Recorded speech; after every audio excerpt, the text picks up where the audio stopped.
যে প্রতিষ্ঠানে নোংরামো বেশি থাকবে ওই প্রতিষ্ঠান এমনিতেই ধ্বংস হয়ে যাবে। আমার ফ্যামিলির শিক্ষা আছে, কেউ যদি আমাকে নিয়ে গসিপ করে মানে সেটা হচ্ছে পিছনে গসিপ করে, আমার সামনে এসে কেউ কিছু বলার সাহস পায় না। কি জন্যে?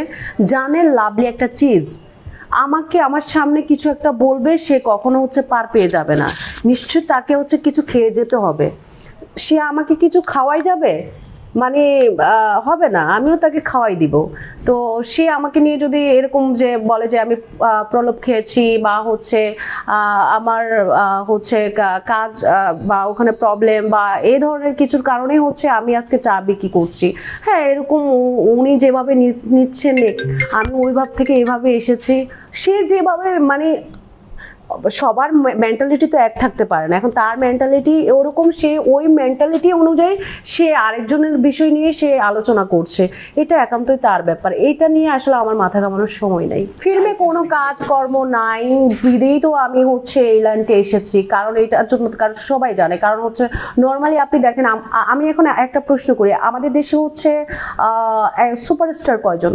প্রশ্ন, অবভিয়াসলি সুপারস্টার একজন, আর বাইরের কান্ট্রিতে সুপারস্টার কতজন? একাধিক। তাহলে সমস্যা কোন জায়গায় যে আমাদের এখানে সুপারস্টার কেন একজন থাকবে? এবার বলি, আমাদের দেশে সুপারস্টার হতে হবে তো একাধিক, তাই না? তাহলে এখানে ব্যর্থতা কার? ব্যর্থতা অবশ্যই পরিচালকদের। পরিচালক মানে কি? একজন গার্ডিয়ান। যেমন আমি যদি ভালো একজন মানুষ হই, আমি যদি সুন্দরভাবে আমি চলাফেরা করি বা কিছু, সেখানে আমার সেগুলোর উপরে করবে আমার বাবা মায়ের উপরে, কারণ তারা আমাকে সেভাবে পরিচালনা করেছে বলে আমি এভাবে পরিচালিত হয়েছি। সেম একটা ইন্ডাস্ট্রি, মিডিয়া ফিল্ম ইন্ডাস্ট্রি বলুন আর নাটকের ইন্ডাস্ট্রি বলুন, সেখানে অবশ্যই ওই পরিচালকদের অবশ্যই ওরকম স্ট্রং হতে হবে। বাবা মা যদি সে পরিচালক গার্ডিয়ান যদি ঠিক না থাকে, তাহলে সে ইন্ডাস্ট্রি বলুন আর সে জায়গা বলুন, এটা ধ্বংস হবে। এই যে আপনাদের এই প্রতিষ্ঠানটা, এটা নিরপেক্ষ একটা দৈনিক যে একটা পত্রিকা অফিস, এখানে আপনারা কিসের জন্য আসেন? অবভিয়াসলি কাজ করেন, এখানে কাজ করেন, এখানে নামাজ পড়েন, এই জায়গাটাকে পবিত্র রাখেন, পরিষ্কার রাখেন। এখন আপনি যদি আপনার এই প্রতিষ্ঠানে আপনি যদি এখানে আকাম কুকাম করেন, আপনার প্রতিষ্ঠানটা কি টিকবে? অবশ্যই ভালোভাবে টিকবে না।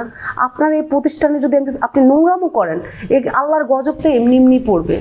তো আমার দোকানের কথাই বলি, আমার তো টঙ্গের দোকান, ধরেন আমার টঙ্গের দোকানের ভিতরে যদি আমি একটা পুরুষ মানুষ নিয়ে আকাম করি, তো আমার আস্তে আস্তে কি আমার আমি আকাম করছি, এই পবিত্র জায়গা অপবিত্র করে ফেলছি, আমার এটা তো এমনিতেই আমার রিজিক হয়ে যাবে। তো সেম ওই যে প্রতিষ্ঠানে নোংরামো বেশি থাকবে ওই প্রতিষ্ঠান এমনিতেই ধ্বংস হয়ে যাবে, এটা বাস্তব।